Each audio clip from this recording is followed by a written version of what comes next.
This is Three Brothers Movie Reviews, and we just got finished rewatching M. Night Shyamalan's Glass. The film is written and directed by M. Night Shyamalan, the director of Signs, The Sixth Sense, and Unbreakable. The film is a direct sequel to Unbreakable and Split. Film follows David Dunn and Kevin Wendell Crumb, who are both captured and admitted to a mental institution, which also happens to house Elijah Price. The three characters are interacting inside of this hospital, and as the film progresses, a lot of different things occur, which we are not going to get into spoilers for. So, just to start off here, this is going to be a spoiler-free review. We're not going to talk in full details. We're going to come back for that. So we're just going to give a general overview. We will talk in specifics either in this review or in a different podcast. But for now, no spoilers. If you have not seen Glass, you're safe here. So we rewatched this film. The first time that we watched this film, by the way, if any of you thought that we missed the mark, we didn't. We watched this film on opening night, and we were very excited. We had to. We were about to go on vacation, and we were fully ready to film a review, but we chose not to. We were walking around the neighborhood talking for 90 minutes and trying to piece our thoughts together, but we couldn't. We could not figure out what we felt, and we decided to opt out of a review, wait till we rewatch the movie, and we just did, and we have mixed opinions. Different opinions have changed, different opinions have altered. So to start off here, let's talk about emotional response versus critical stance, because those collide a lot, and I like movies like Star Wars The Last Jedi that split opinions based off of personal feelings and critical analysis and like how those relate to each other. So let's talk about that first. Dan, what did you feel the first time you saw this film in relation to critical versus personal, and like how did that happen the first time, and what is your feelings now? Honestly, you guys can blame me for us not having a review up on this, because I left the movie the first time feeling emotionally above cloud nine. I just felt like I had a big smile on my face for the last third of this movie, and it wasn't that, and I think this is a really good point to make. It wasn't that I felt the movie worked structurally, plot-wise. It wasn't that it was like I was seeing a puzzle get put together and the last piece just being put in worked for me. It was just seeing all these characters that I really love in one movie together, and I just felt happy. It was just a really personal experience. And I'll give the movie this. The movie had power for me the first time I watched it. Real power. And that was something that I needed to work through when I was talking to these two, when I was just thinking about this movie. I thought about this movie for what seems like, 2 weeks now? Yeah. And I haven't been able to get it out of my brain. And I think that in the process of working out my emotions, the critical elements of this movie that I hadn't really considered, that I hadn't really ever dawned on me. I was just thinking about how the movie made me feel. I found myself bothered by some things. I felt certain things, well, maybe I need to see this movie again. And the more I thought about those things, the more I decided I do need to see it again. And I think now that I've seen it again, a lot of what emotionally just struck me, just at a deep place, didn't this time. And instead, I felt myself looking at what appeared to be a broken picture with some of my favorite characters in movies just sprawled on the floor. So it's hard, because this is a movie that really worked for me emotionally the first time I saw it. But now that I've seen it again, it just fell flat in all the ways that it didn't the first time. And instead, I'm finding myself really feeling critical towards this movie. Wow. Gavin? Well, you see, the first time that I watched it, I had about the same emotional reaction as Dan. There were a lot of emotional moments in there that really touched me and that really hit me in spectacular ways. And I really liked that, but there was a flaw for me. There was a problem going around in my mind, and I couldn't really pinpoint what it was. And we talked about it for quite some time after the movie had ended. And what I gathered was that I was kind of unsure. I was uncertain. There was a flaw, or like a couple flaws that were in my mind, but I didn't really know what to feel about them. And I couldn't really pinpoint which one bothered me as much.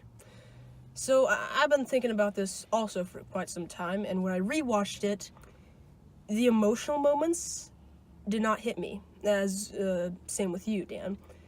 And I found myself frustrated that the movie wasn't doing what it did for me the first time, and that it gave me a very emotional experience.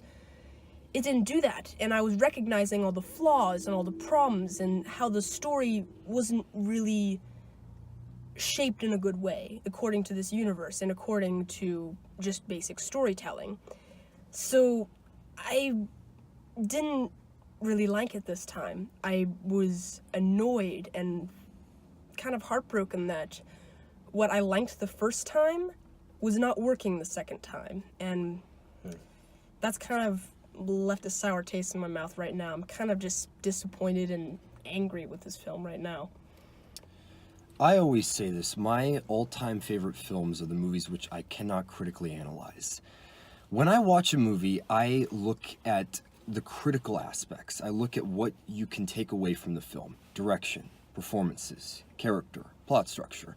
All of those things I lay out on the table, and usually emotion is in the back of my head. And it's riding along, and that plays a part into it. But ultimately, what we go back to movies for is the structural components. And I always appreciate those the best. But some of my all-time favorite movies are movies which, yes, they have great aspects to them. But sometimes a flaw won't bother me. Like, one of my all-time favorite movies is Inside Out.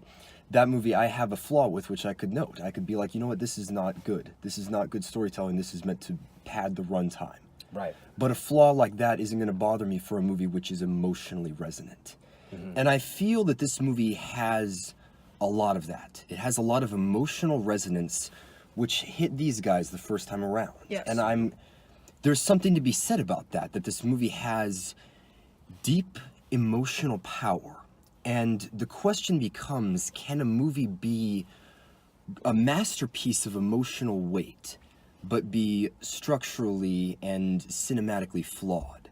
And I'm not sure about that. I'm not sure, after all of our discussion that we've talked about for many times, after repeat viewings, because I feel there is something there for this film. Watching it the first time and watching it this time, I noticed the exact same things. I had the exact same flaws, and they hit me in the exact same way. I feel pretty much exactly the same way I felt the first time I watched this movie. I had pretty much the same response, and I actually found this experience better because I knew what I was in for. And the surprises that I wasn't so happy with didn't hit me as hard because I knew that they were coming, and I was trying to pay attention, see how they played into the plot. So I feel there is something there for this film. There's something quality, but it is weighed down by a lot of issues from a cinematic perspective. Although I do feel it is a good film in some sense of the term. So that's the general take, and I really don't think we're going to be able to even dissect that from a review in this format. So let's try to get into positives and negatives here. Let's try to, like I said, emotion, you can lay that out to the day you die, and we will. We're going to talk about this movie, and I really would like to have a long discussion that we can talk about in detail, but let's try to weigh this to goods and bads. No spoilers. Let's draw some positives from this film. Dan, what's something which you really liked in this movie? What do you think is good about it? I really liked a lot of the technical aspects of the movie. I think that the movie looks great. I think it's shot great. I think that the general technicals of the movie are really good. And ultimately, this is the third movie in a non-trilogy. I've heard it described as like this is a trilogy of movies. This is not a trilogy of movies. There were two movies before this movie that each existed separately until the second movie split indicated that they existed in the same world. So I would not consider this a trilogy. Not I really. would consider this a 3 movies that have connections. Yes. And And this is the first connected film. this is the first film where you have all of those connections meeting in one place. And it's not even like a movie like the Cloverfield movies, where No. they're kind of loosely connected. Right. They're connected, but they're not continuations of the same story. They're each their own separate adventure. It's honestly like the Avengers. The first Avengers, we're talking early MCU, just Yeah. you had these separate movies like Captain America the Winter Soldier, I mean the first Avenger that happened, and then you had like Thor, like 2 separate movies completely Yeah. distant from each other. But still, there are these slight connections through like SHIELD and stuff like Yeah. that. And then you have this movie which combines the 2 of them together. You don't really need to have seen the other films, like you don't need to see both of them, but as long as you are familiar with the world, then you can Right. connect to this world. So Yeah. a semblance of So- character is good. This is what I'll say. Technicals aside, because that's just window dressing. That's like saying, does your toilet work? I would say that the characters, seeing them again, makes me happy. I like seeing David and his son doing things together. I like seeing Elijah again.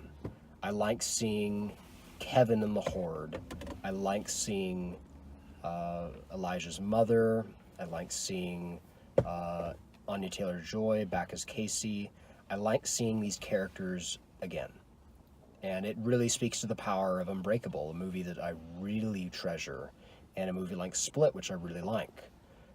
That just seeing those characters again brings a lot of goodwill with it. And I think that certain elements of how those characters are used is done well. I think I'd that say many are. Like I would argue many. I'd say Okay. that many are, but there are others which feel contrived and Yeah. don't quite mesh. Like Yeah.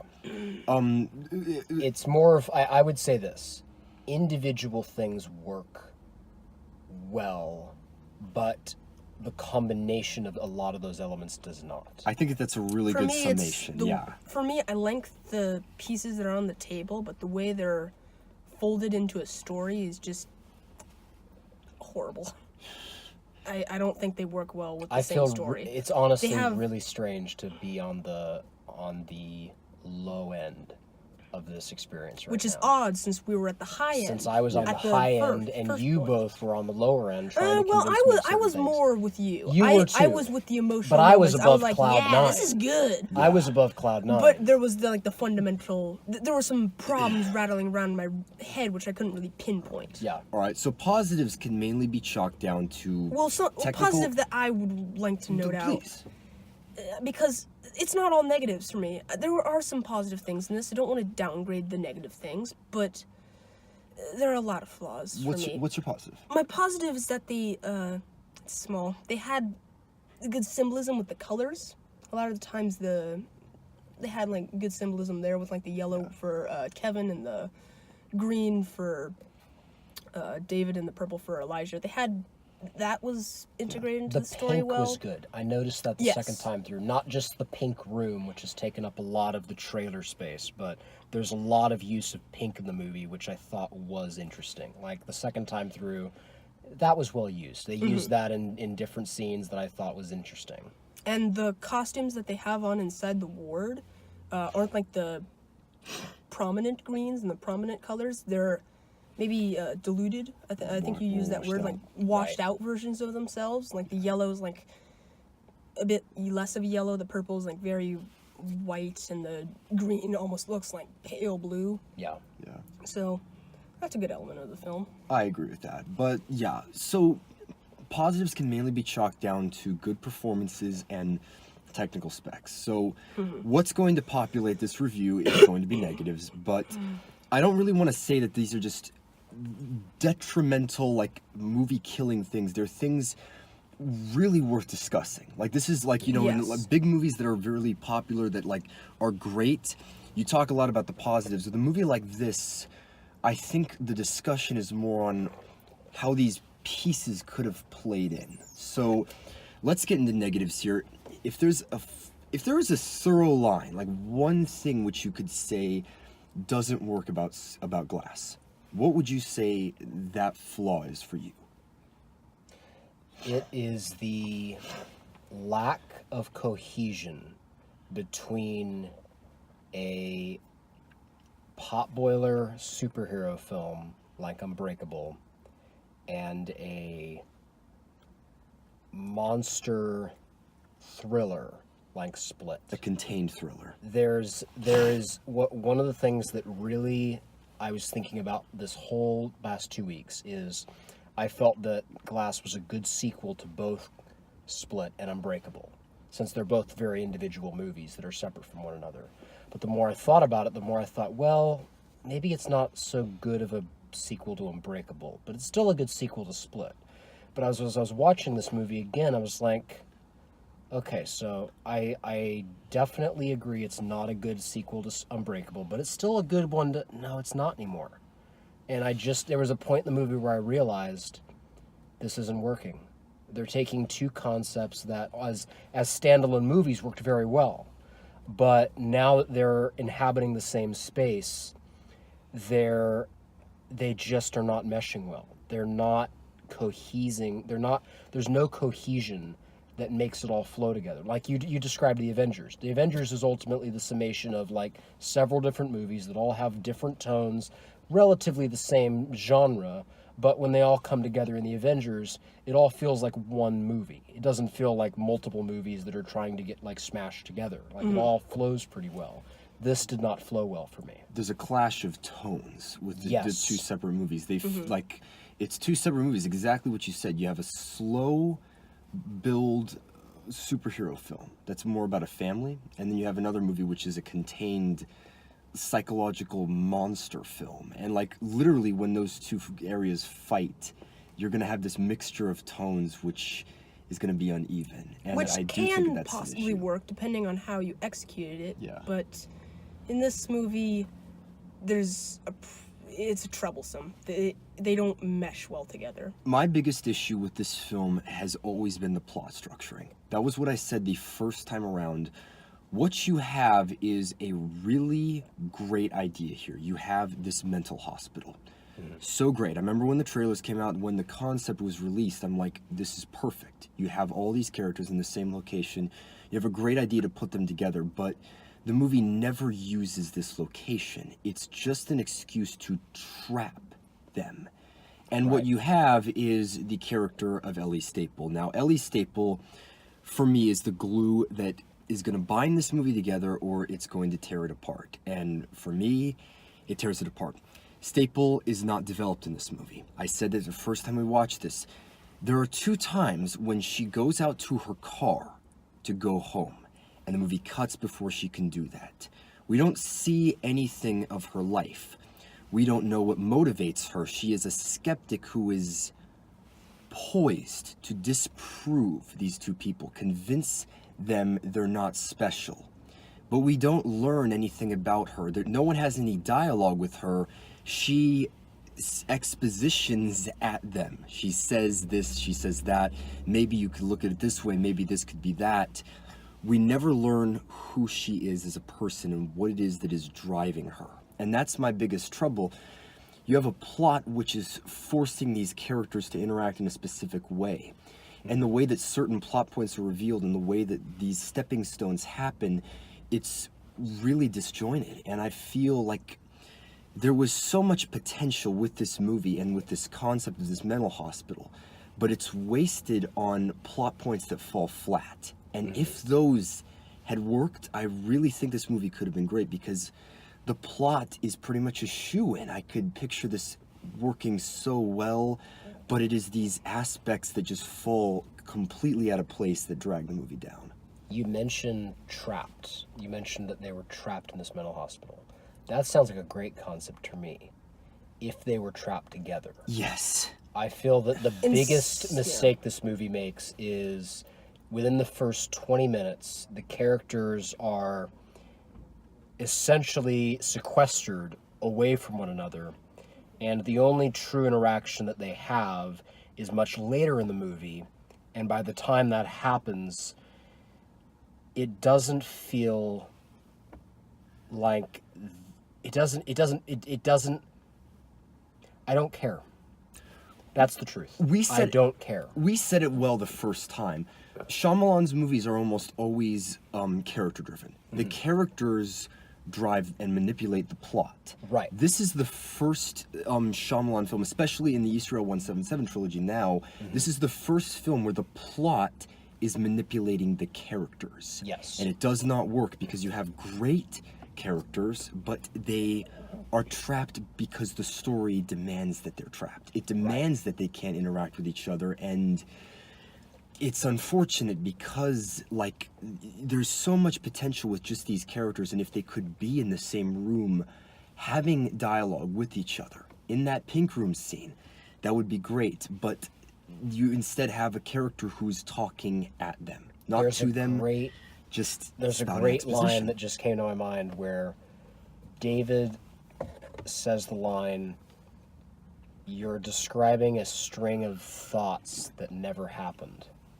And I feel like that's a great way to define one of my biggest problems with this movie. Is I feel like the script is trying to force a certain narrative to go forward with these characters. And I, as an audience member, felt myself rebelling almost every time it was pushing the characters to do something that just didn't feel right. Like, I don't think that the script necessarily makes the characters act unusually within actually, I would say it does. Some characters, I feel, behave wrong for who I've seen those characters to be. But I would say even worse than that is that it forces them down railroad tracks that are not interesting. Yeah. It forces them down the least interesting way they could go. Casey is one really good example. I said this the first time when we were talking about this movie when we watched it the first time. There is this line of dialogue where she says something, and this thing is such a pivotal part of her character arc. And it was set up and split with absolutely no exposition. And then all of a sudden, it's just snapped away with this big expositional line, and I was like, whoa. And honestly, in the back of my mind, I'm like, the character that she was talking to, I'm like, that doesn't make any sense. Yes. This character did not know about that. That was one scene which really got under my skin this time around, because I'm like, this is an important moment, and the way it's set up doesn't add up. That struck me this time. I realized, wait a minute. He doesn't know that. That character does not know that, so why does this matter? It's a very out of place moment, and there are a lot of moments like that where the exposition just kind of drags down the scene. Like, so many potential moments with these characters, but they take the easy route. They take the easy route with how emotional plot points are revealed, and they never really go the hard route to have them interact. So. Yes. Man, you guys are stealing all my points. Gavin, Sorry, sorry, go ahead, man. Yeah. Oh, crap. What is it that you'd like to talk about? I think my main problem, if I can narrow it down to that inside this film, I think I'm leaning towards Dan's point, where the interactions between the characters kind of stink. And you were settling on the interactions between them and their cohesion to other movies. I think their cohesion inside of this story just doesn't work. Yeah. They have all the elements set up, they have all the pieces on the table, but the way that they interact just isn't good inside their own story. And specifically inside of the story, it's forcing the characters to do things. The story is driving the characters. The characters aren't driving the story, which is odd, since that's what Unbreakable and Split were. They were character-driven stories. Right. Like I said, the hospital is such a great idea, but I don't think it works in this film. I really think what you should have had instead is you should have had them interact early on. You have a scene where they interact early on, then the hospital is introduced. Yes. They should have divided apart, and then there should have been interactions between the characters in different aspects. They shouldn't have all met each other until the third act. They shouldn't have all been in the same room until the third act. Right. They should have joined up in different components, all met each other at different times, and then come together. Instead, the hospital puts them in a safe place. Like, okay, we have these characters here, now they're here, now let's spin around the plot a little bit, it's like they wanted the safe route of them all being in a place where like you could just drive your story instead of writing your characters to interact and then having them incorporated into the story. Which You know, I think is it's- a big problem. This Yeah. the characters kind of along for the ride. Do you know something? They should be the ones driving the story. They should be the ones making sure that the story happens. Instead, the story forces them to do things. I actually think that idea of like story just bashing through characters and forcing them to do things that's frustrating is really the thing that's sticking out to me. One of the things that I love about both Split and Unbreakable is their stories told through the eyes of young people. Yeah. Unbreakable is ultimately the story about David Dunn, but the movie is seen through the eyes of his son.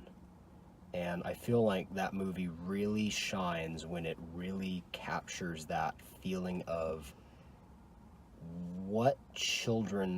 how children see the world. Because children see the world in a very magical way.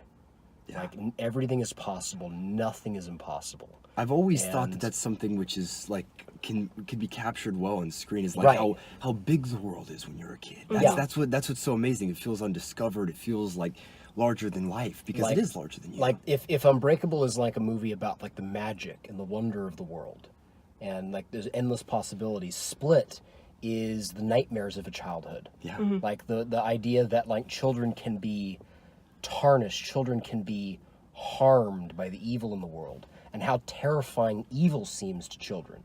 So like how wonderful in Unbreakable big, wonderful, awesome things can be, and how horrifying and traumatizing they can be.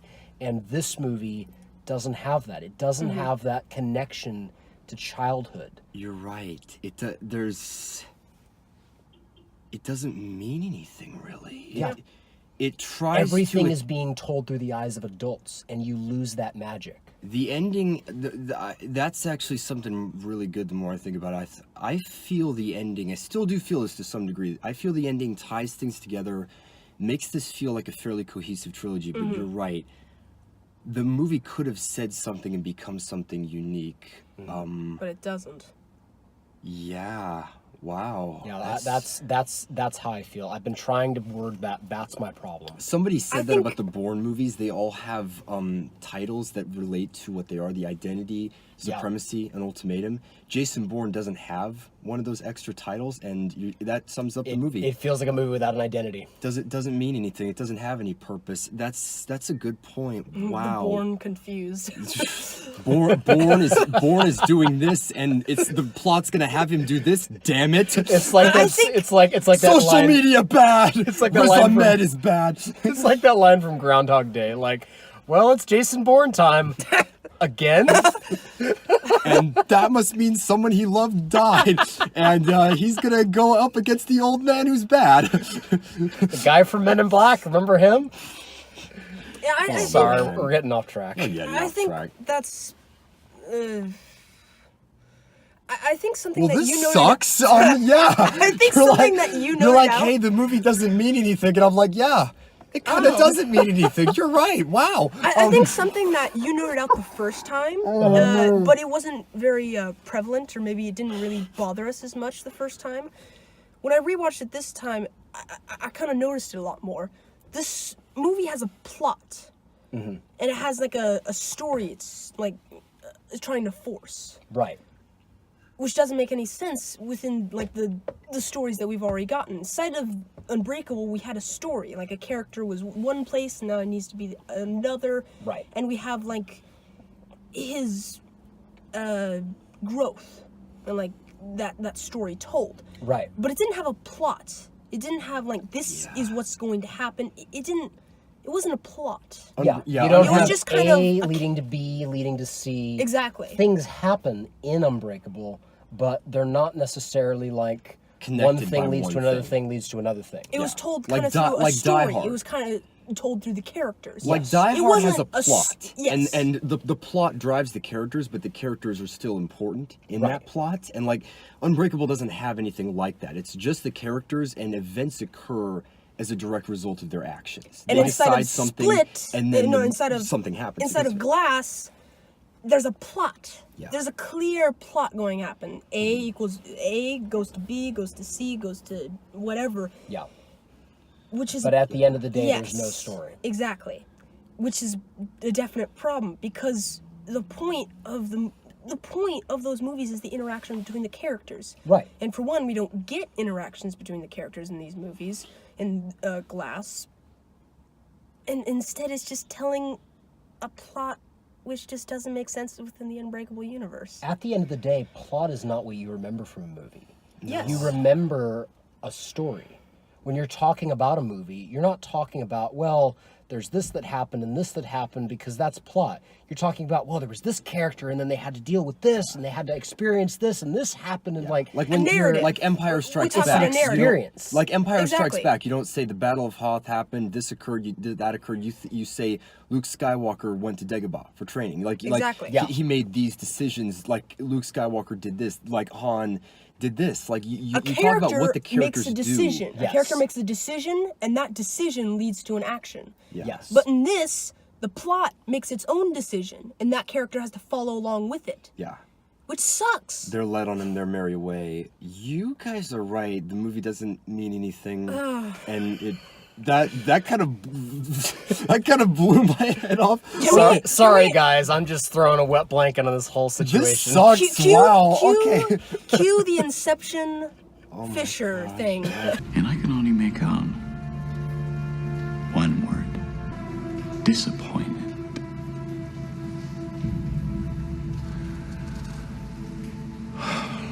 Jeez. Disappointed.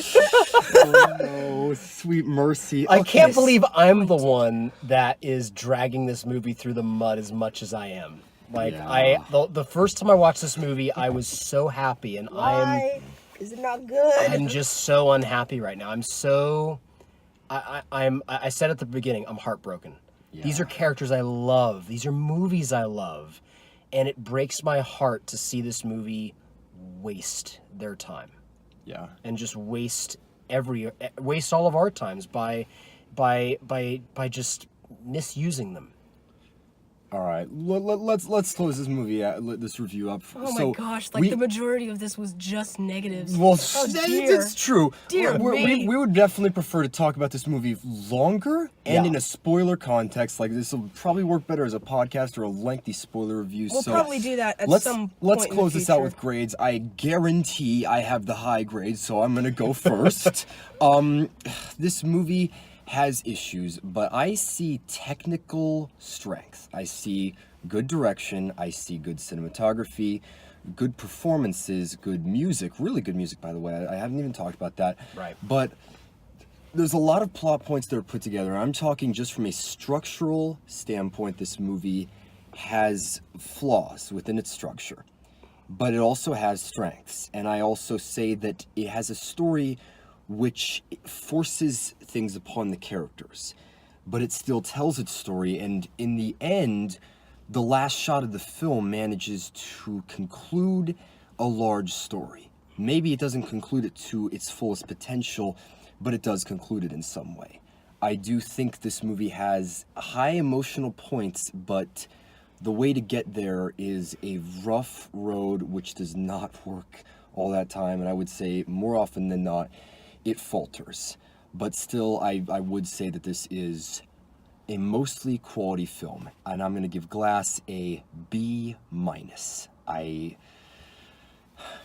I'm divided. I'm really divided, and there's so much to say about this film. It's so hard to quantify it into one grade, but I think that this film is technically well put together, but it is a bit of a train wreck, pun intended, in regards to how it can be constructed. I just did a pun. Okay. That's so, Gavin, you want to go next? Right now I'm at a very emotional moment. I'm very angry with how this movie is dealt with characters that I love and kind of force them into a situation which doesn't make sense. I don't want to be too harsh on this movie because I'm kind of at an emotional point right now, but I'm seeing a lot of bad stuff in it. It does not hold up inside of rewatch value. The emotional points, which I thought were really good the first time, were really not exactly bad, but just didn't work at all the second time. I think this movie holds basically no rewatch value. I don't really want to see this again. And really, the way that it handles its characters and forcing them into situations that just don't make sense, or just kind of force a plot instead of character construction, really are not good. I'm angry at this film, and I feel that it is very bad. I'm gonna give this movie a C. Daniel? Dan? All right, I'm bringing the sledgehammer.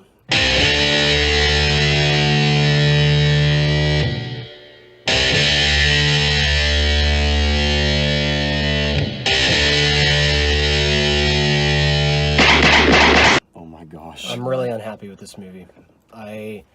Technicals aside, the fact that characters I like inhabit the movie itself, I really feel this movie just dropped the ball. It doesn't understand why Split and Unbreakable worked. And I'm going to stand by that. I'm going to stand by my thought on the idea that Split and Unbreakable are ultimately ways of looking at the world that are reflective of how children look at the world. And Glass does not understand that. One of my favorite things about Elijah Price as a character is that he sees the world the same way he did when he was 9 years old and his mother showed him a comic book for the first time. In this movie, he feels like he's grown up. And I hate that. I hate that characters that saw the world with childlike innocence and perhaps naivete, they don't see the world that way anymore. And because of that, you have these grown-ups talking about comic book characters and superheroes and superpowers, and it falls flat. Because grown-ups don't talk about that. Kids talk about that. But when what the kids believe in is real, that has power. But that power's lost in this movie. So, yeah, it's all the power of those movies is lost in this movie because I feel like that childlike connection to how children see the world is lost. So, I'm gonna be honest. I had this letter grade in mind for a while, and I'm gonna stick by it. I'm gonna give this movie a D. Oof. Wow. Yeah. All right. Holy crap. I thought I had a decent argument going for a while there, and then all of a sudden you brought in the children, and I'm like, oh, this movie means nothing. Isn't that odd? To I feel don't that a movie exist. just doesn't. I don't exist.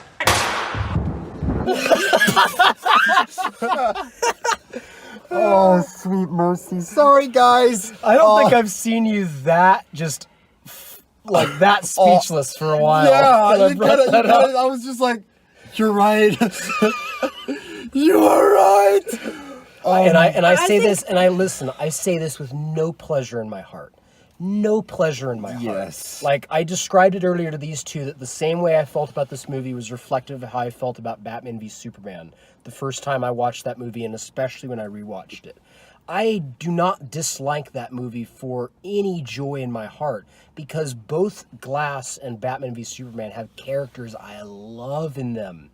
And seeing them be tossed about by a plot that has no idea how to use them effectively just breaks my heart. So I say this with no joy in my heart, but just a lot of heartbreak that the characters were wasted. Yeah.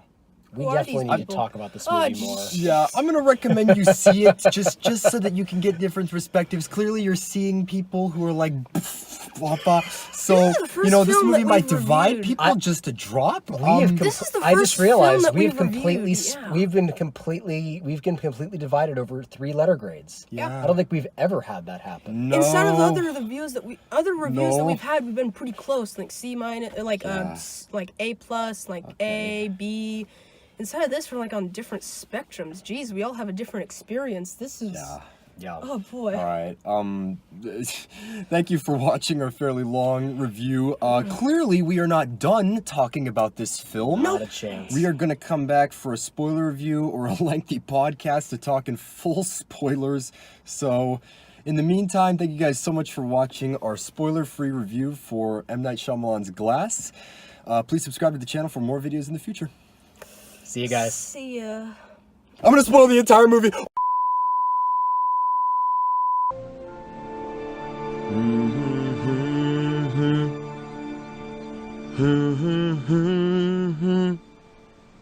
Hey, hey, hey, goodbye. Na, na, na.